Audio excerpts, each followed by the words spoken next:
Anxiety is a useful thing, and it's useful because it is protective. We can really look at different levels of intensity of anxiety. Fear is the response to threat, whether it's real or perceived. Anxiety is the anticipation of future threat. Anxiety exists in us in an adaptive level. We certainly need it. It can also exist in us in what's referred to as a subclinical level. In other words, a more intense degree of anxiety than the average person, but not debilitating. But then we move to the pathological or the clinical level of anxiety, and this is where kids experience being immobilized. The sense of threat and anxiety is constant with them. It's always present. It is zapping them of energy. It's making it difficult for them to focus or to pay attention, and it's causing them to be extremely guarded or apprehensive about any type of engagement, whether it's academic or social. How would you know?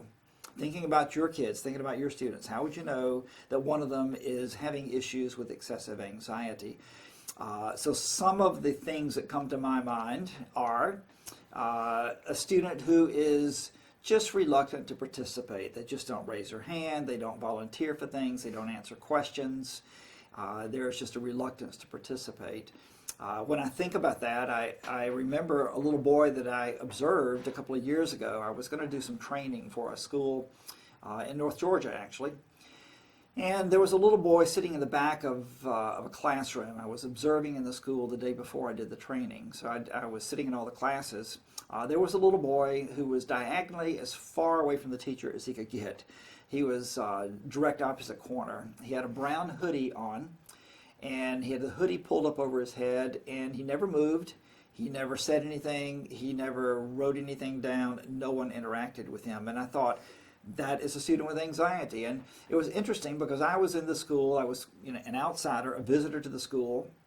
I think all the teachers knew I was there to do a training, and I'm sure the teachers were trying to demonstrate effective skills with their kids. But this little boy had absolutely zero interaction from this teacher. I think that's a common thing that happens with kids with anxiety conditions. So passive reluctance to participate. Generally, anxiety is an acting in type of disorder. It's most of the time kids with anxiety conditions are not disruptive to others, so it's not an acting out situation. But sometimes it can become acting out. If kids feel too much pressure too intensely, they may actively resist participation. There may be a little bit of defiance that slips in their behavior, sort of a protective defiance. Social and academic quietness is often a characteristic of this child. You may notice nervous habits. You may notice facial expressions. You may notice these things so often that you get used to it, because again, this kid generally is an acting in type of kid. They're really not disrupting your routine or the routines of others. Physical complaints, anxiety can express itself in real stomach aches and in real headaches.